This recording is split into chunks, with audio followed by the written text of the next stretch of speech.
오늘의 주요 뉴스입니다. 코로나19 신규 환자는 14,144명으로 월요일 발표 기준 13주 만에 최소를 기록했습니다. 하지만 위중증 환자는 510명으로 하루 만에 다시 500명대로 늘었습니다. 철보다 가벼우면서도 강도는 높은 티타늄은 항공기와 로켓, 자동차 등 많은 분야에서 사용 중입니다. 현재 전량 수입에 의존하고 있는데 강원도 태백 일대에서 8천만 톤이 넘는 대규모 티타늄 광맥이 확인되면서 광산 개발로 이어질지 기대를 모으고 있습니다. 인간의 활동으로 지구 환경에 급격한 변화가 생기자 인간에 의한 새로운 지질 시대, 인류세가 도래했다는 주장이 나오고 있습니다.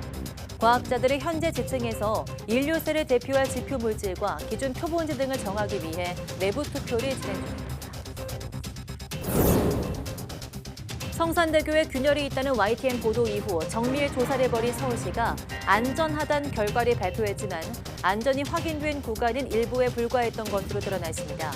서울시가 확대 해석해 발표했다는 건데 서울시 감사보고서엔 안전성을 담보할 수 없다는 해석까지 담긴 것으로 밝혀졌습니다. 어젯밤 경기 구리 포천고속도로에서 차량 40여 대가 부딪히는 사고는 도로에 내린 눈이 녹아서 살짝 얼어붙는 블랙아이스에 미끄러졌을 가능성이 제기되고 있습니다. 주말부터 이어졌던 눈, 비는 모두 그쳤지만 다시 강추위가 찾아오면서 살얼음에 대한 각별한 주의가 필요해 보입니다.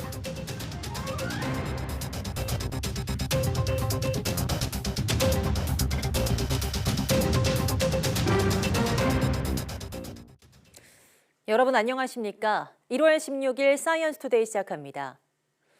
오늘 0시 기준 코로나19 신규 확진자는 14,144명으로 집계됐습니다.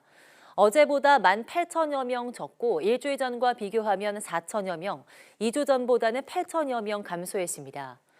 월요일 발표 기준으로 지난 10월 17일에 11,000여 명 발생 이후 13주 만에 최소를 나타냈습니다. 신규 확진자 가운데 국내 발생이 14,080명, 해외 유입 64명입니다. 코로나19 위중증 환자는 510명으로 하루 만에 다시 500명대로 늘었습니다. 코로나19로 어제 하루 숨진 사람은 35명이며 누적 사망자는 32,984명입니다. 그동안 코로나19로 인한 사망자가 없거나 극소수라고 주장해온 중국 정부가 한 달간 병원에서 사망한 코로나19 환자가 약 6만 명에 달한다고 발표했습니다. 기저질환 보유자를 포함해서 포괄적인 사망자 수치를 밝힌 것은 이번이 처음인데요. 입원 환자와 중증 환자도 정점을 찍은 뒤 완만한 감소세를 보인다고 밝혔습니다. 김선희 기자입니다. 중국이 지난달 위드 코로나로 전환한 뒤 한 달간 발표한 코로나 사망자는 모두 40여 명.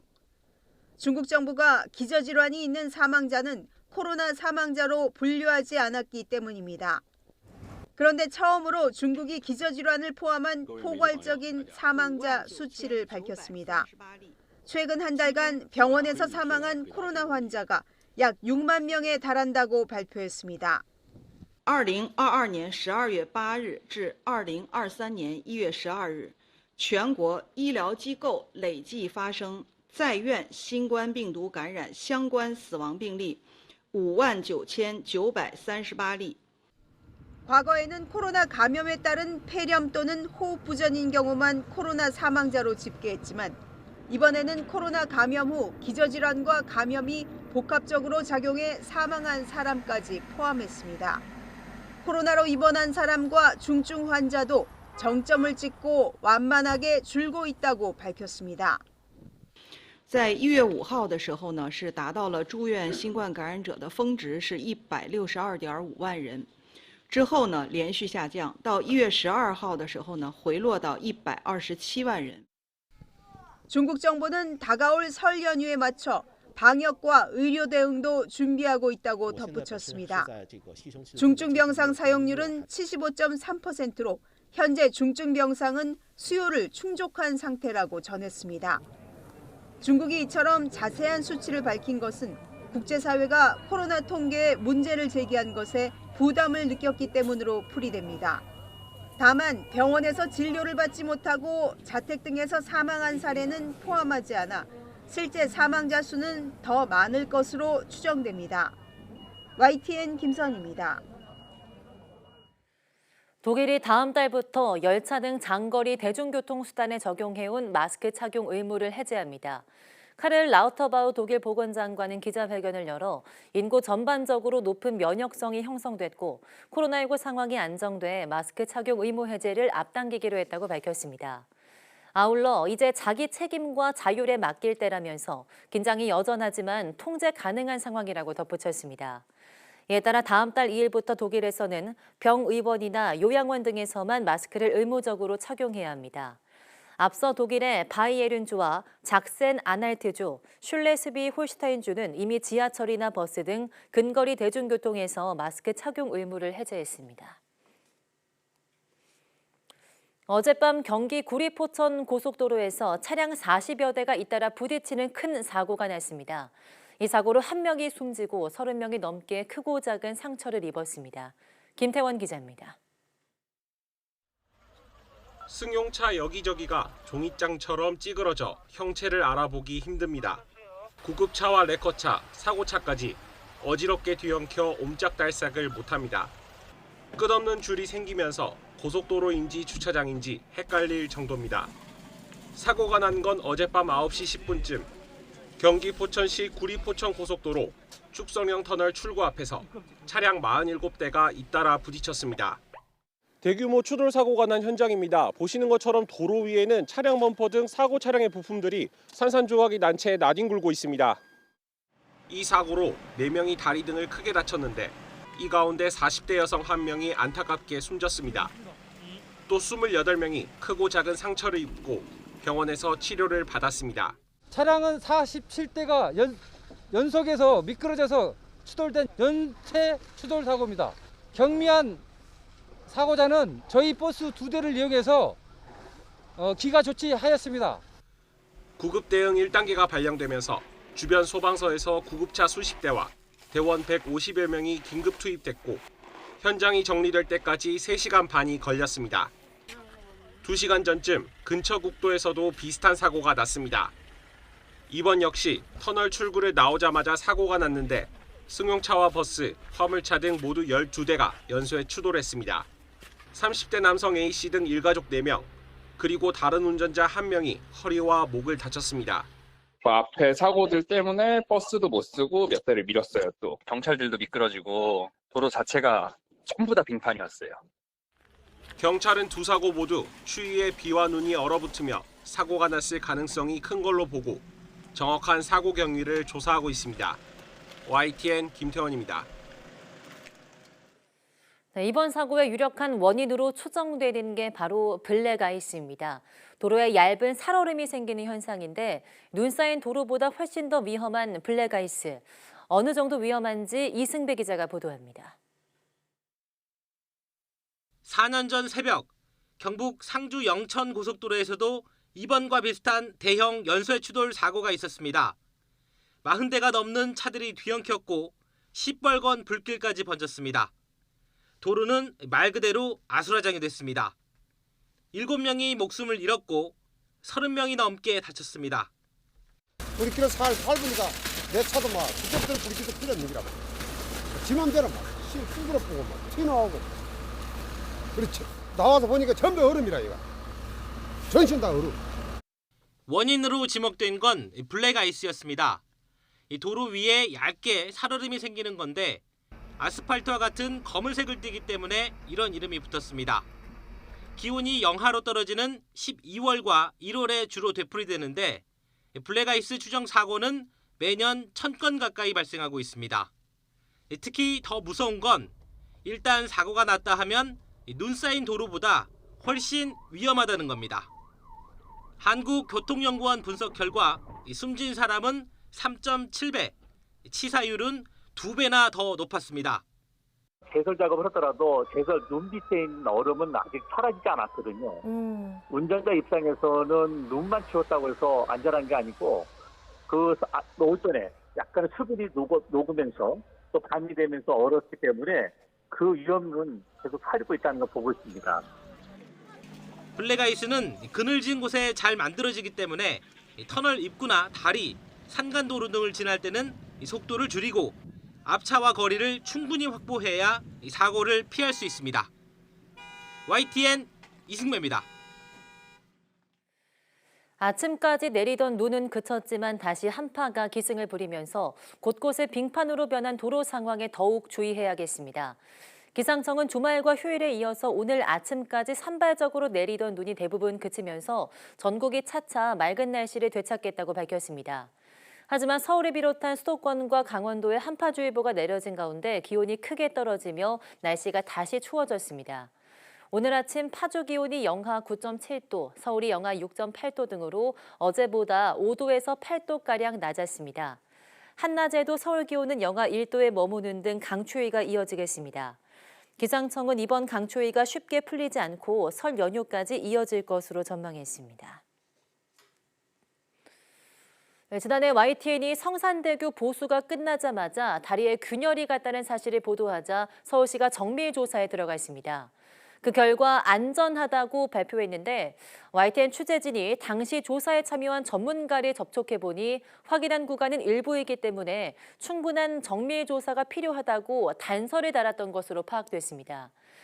이런데도 서울시가 확대 해석해서 발표했다는 건데 이는 지난달 발표된 감사 결과와도 같습니다. 이준엽 기자가 단독 보도합니다. 지난 2017년부터 보강공사에 들어간 서울 성산대교. 오히려 공사를 마친 구간 바닥판 곳곳에서 균열이 발견된 사실이 지난해 3월 YTN 보도로 알려졌습니다. 서울시는 부랴부랴 합동조사단을 꾸려 석 달간 정밀 점검에 나섰는데 당시 내린 결론은 안전하다였습니다. 균열이라고 하니까 우려하는 입장을 보였는데 저희가 판단한 것으로서는 거의 큰 문제가 없다. 그러나 서울시가 합동조사와는 별개로 추진한 감사 결과 보고서엔 안전성을 담보할 수 없다는 정반대 해석이 담겼습니다. 감사에서 확인된 성산대교 보수공사 실태는 그야말로 어처구니 없는 수준입니다. 먼저 보수공사를 맡은 시공사는 측량도 해보지 않고 바닥판을 만들기 시작했고 이 때문에 최대 10cm까지 아귀가 맞지 않아 튀어나온 부분이 생긴 것으로 드러났습니다. 바닥판에 들어가는 철근도 측정한 14지점 가운데 9개 지점에서 설계도와 달리 성글거나 빽빽하게 배치됐습니다. 또 공사를 마치기 전부터 균열이 900개 넘게 발견돼 시공사 측이 몰래 임의 보수를 진행했고 7개월이 지나 이뤄진 조사에서도 균열은 여전히 510개 포착됐습니다. 보수가 제대로 안 됐거나 균열이 조금씩 늘어나고 있을 가능성 모두 배제할 수 없습니다. 설계부터 시공까지 엉망이었다는 게 감사를 통해 밝혀지면서 시공사와 감리사, 서울시에선 공사 발주부처와 감독부처가 모조리 징계를 받았고 형사고발과 영업정지 처분도 내려졌습니다. 지난해 합동조사단에 참여했던 전문가도 감사보고서 내용에 공감했습니다.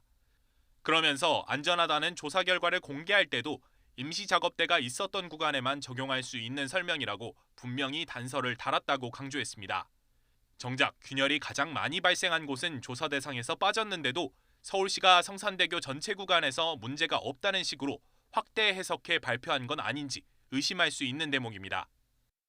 결국 서울시는 감사위원회 지적을 토대로 오는 3월 교량을 전수 재조사하기 위해 이렇게 임시작업대를 설치하고 있습니다.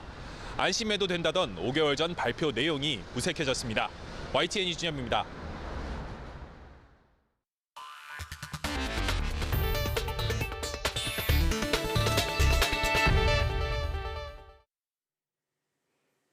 산업화 이후 지구가 겪는 기후변화를 보면 인간이 지구 환경에 얼마나 큰 영향을 미쳤는지 알 수 있는데요.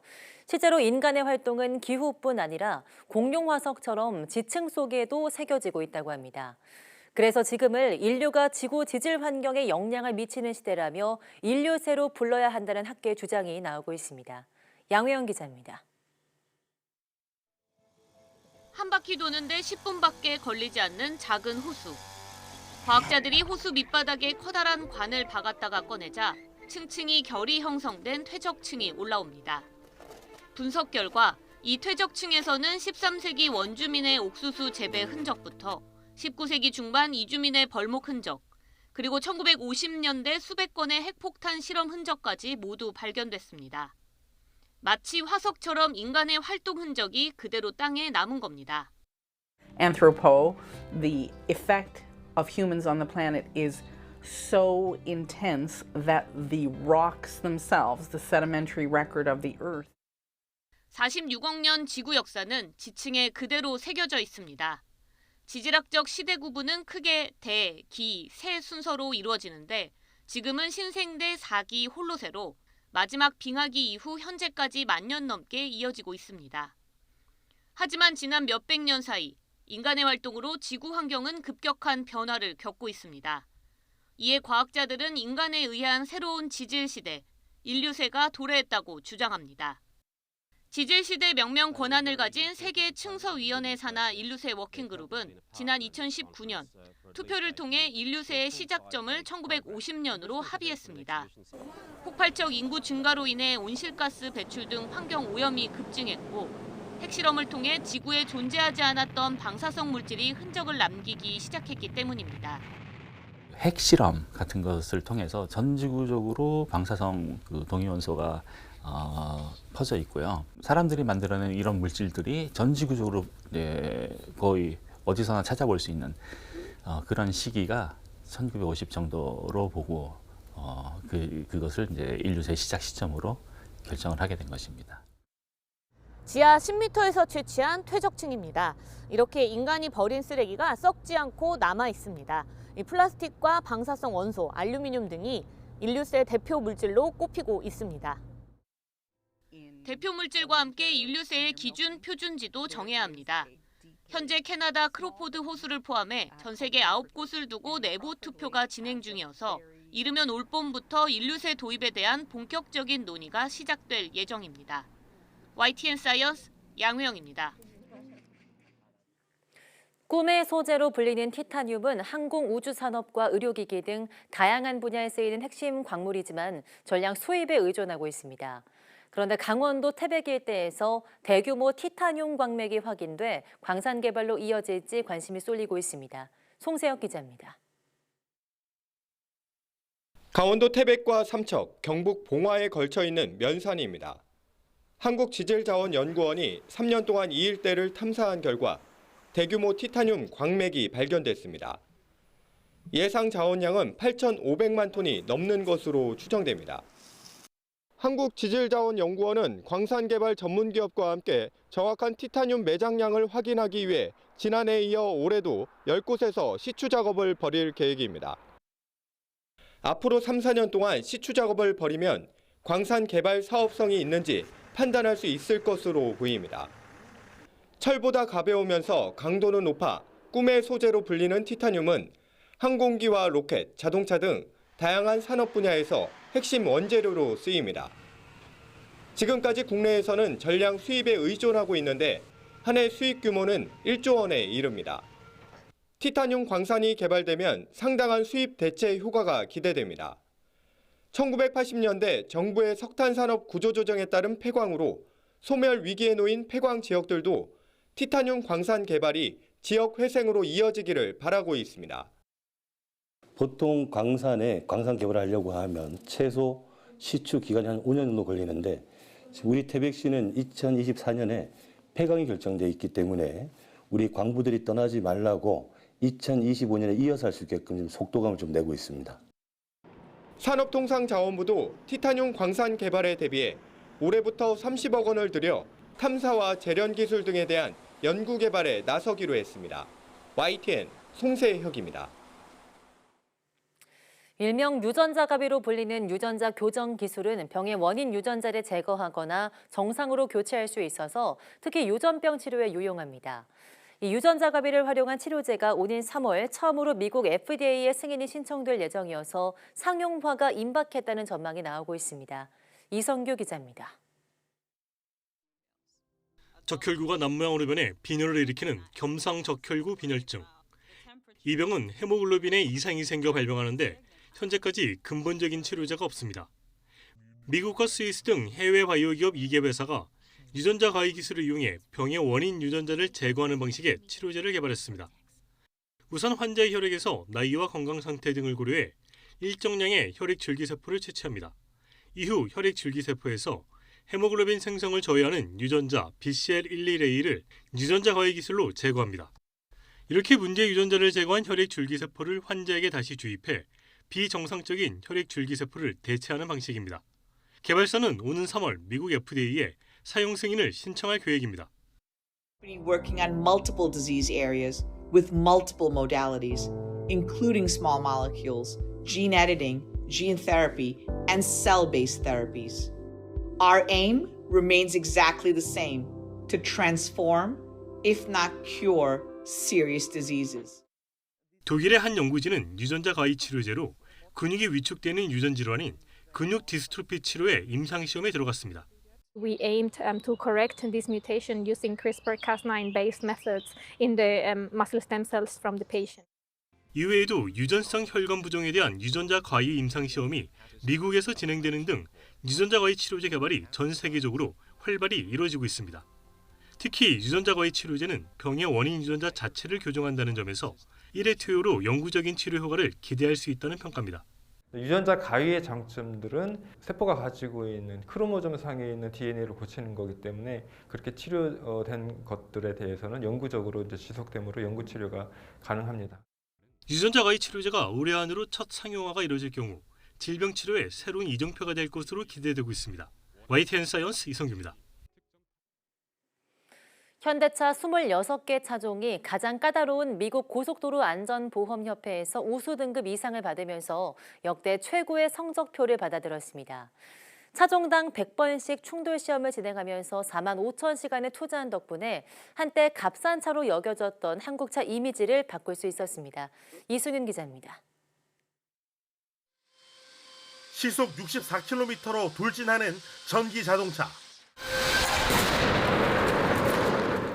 굉음과 함께 많은 부속이 깨져나가지만 가장 중요한 건 탑승자의 안전. 에어백이 제대로 터져 운전석과 뒷좌석의 인체 모형인 더미에는 큰 상해가 없었고 전기차 배터리에도 이상이 없었습니다. 충돌 시험이 끝나자 엔지니어들이 문 잠금 장치가 제대로 풀렸는지 더미가 받은 충격이 어땠는지 데이터를 모으느라 분주합니다. 신차가 개발되면 100차례의 충돌 시험과 컴퓨터 시뮬레이션을 통한 가상 충돌 시험 3,000회를 거쳐야 합니다. 매번 수천만 원짜리 차와 15억 원짜리 더미가 깨져나가는 만큼 충돌 안전 개발에만 100억 원 넘는 비용과 4만 5천 시간이 들어갑니다.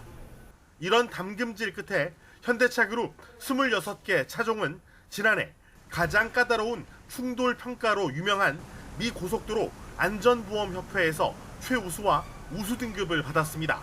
또 유럽 신차 안전성 평가 프로그램에서 현대차의 전기차 모두 최고 등급을 받으며 한국차에 대한 인식을 바꿨습니다. 승객을 보호하는 승객실 차체 주요 부위에 핫스탬핑 등 고장력 강판을 적극 사용하고 차량 전방에 다종골격 구조를 적용하여 에너지 흡수를 최적화했습니다. 이제 자동차 제조사들은 자율주행 전기차로 충돌 시험 등을 통해 미래의 안전 문제를 해결하는 과제에 사활을 걸고 있습니다. YTN 이승윤입니다.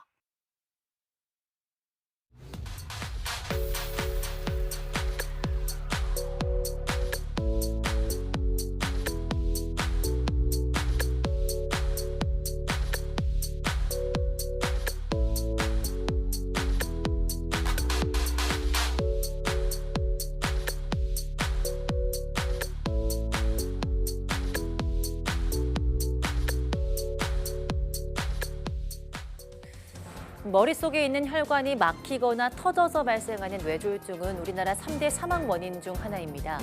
그만큼 뇌졸중은 치사율이 높고 다행히 목숨을 건져도 영구적인 후유증을 남길 확률이 높아서 미리 예방하는 것이 중요한데요. 오늘 오후 사이언스 투데이 내몸 보고서에서는 머릿속의 시한폭탄, 뇌졸중에 대해서 이야기 나눠보겠습니다. 뉴스 마치겠습니다. 시청해주신 여러분 고맙습니다.